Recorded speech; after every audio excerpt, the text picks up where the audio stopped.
સતત વિવાદોથી ઘેરાયેલી રહેતી કીર્તિ પટેલની ગઈકાલે ધરપકડ થઈ છે। તેવામાં કીર્તિ પટેલ સામે વધુ એક ગુનો દાખલ થયો છે અને તે ગુનો છે land ગ્રેબિંગનો।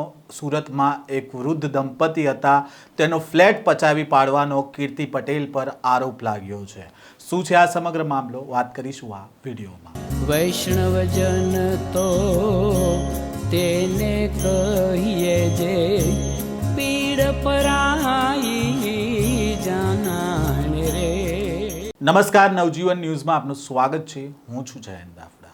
Social media influencer Kirti Patel જે હંમેશા વિવાદોમાં રહેતી હોય છે, તેની ઉપર ભૂતકાળમાં અનેક કેસો પણ પોલીસ સ્ટેશનમાં નોંધાઈ ચૂક્યા છે। તેવામાં થોડા સમય પહેલાં સસ્પેન્ડેડ મહિલા કોન્સ્ટેબલ નૈના બારૈયાના સમર્થનમાં કીર્તિ પટેલે રાજુ ભમ્મર વિશે અપશબ્દ બોલતા કેટલાક વિડીયો છે તે સોશિયલ મીડિયામાં મૂક્યા હતા અને જે રાજુ ભમ્મર અને નૈના બારૈયા છે તે અગાઉ લિવ ઇન રિલેશનમાં રહેતા હતા, પરંતુ બંનેના લિવ ઇન રિલેશનનો અંત આવ્યો હતો અને ત્યારબાદ તેને જ લઈને તેમની અંગત જીવન વિશે કેટલાક વિડીયો બનાવ્યા હતા અને ત્યારબાદ રાજુ ભમ્મર દ્વારા પોલીસ સ્ટેશનમાં બદનક્ષીની ફરિયાદ છે તે કરવામાં આવી હતી અને આ મામલાને લઈને ગઈકાલે સુરેન્દ્રનગરના રતનપરમાંથી કીર્તિ પટેલની સુરત પોલીસે ધરપકડ કરી હતી। તેવામાં આજે કીર્તિ પટેલ સામે વધુ એક ગુનો દાખલ થયો છે। કીર્તિ પટેલ સામે લેન્ડ ગ્રેબિંગનો ગુનો નોંધવામાં આવ્યો છે અને તેના જ કારણે તેમની મુશ્કેલીમાં ભારે વધારો પણ થયો છે। ડુંભાલ વિસ્તારમાં આવેલી કુશલ દર્શન વાટિકાનો ફ્લેટ નંબર 203 તેણે ભાડે રાખ્યો હતો અને ત્યારબાદ કીર્તિ પટેલ ભાડું ન ચૂકવતી હતી અને વૃદ્ધ દંપતીનો ફ્લેટ પચાવી પાડ્યા હોવાનો આરોપ લાગ્યો છે। મકાન માલિકે ફ્લેટ ખાલી કરાવવા રજૂઆત કરતા કીર્તિ પટેલે બીજી વાર આવ્યા તો જાનથી મારી નાખીશ તેવી ધમકી આપી હોવાનો પણ આરોપ છે તે લગાવવામાં આવ્યો છે। આ ઘટનાના સંદર્ભે સુરતના પૂણા પોલીસ સ્ટેશનમાં કીર્તિ પટેલ વિરુદ્ધ લેન્ડ ગ્રેબિંગ હેઠળ નવો ગુનો દાખલ કરવામાં આવ્યો છે અને આ કેસની તપાસ એસીપી કક્ષાના અધિકારીને સોંપવામાં આવી છે।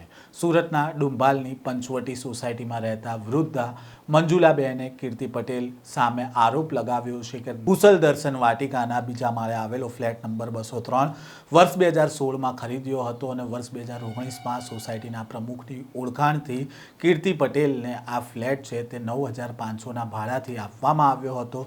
જો કે કીર્તિ પટેલે ભાડા કરાર માટે જરૂરી આધાર કાર્ડ પણ નહોતું આપ્યું અને સતત તે વાયદાઓ કરી રહી હતી।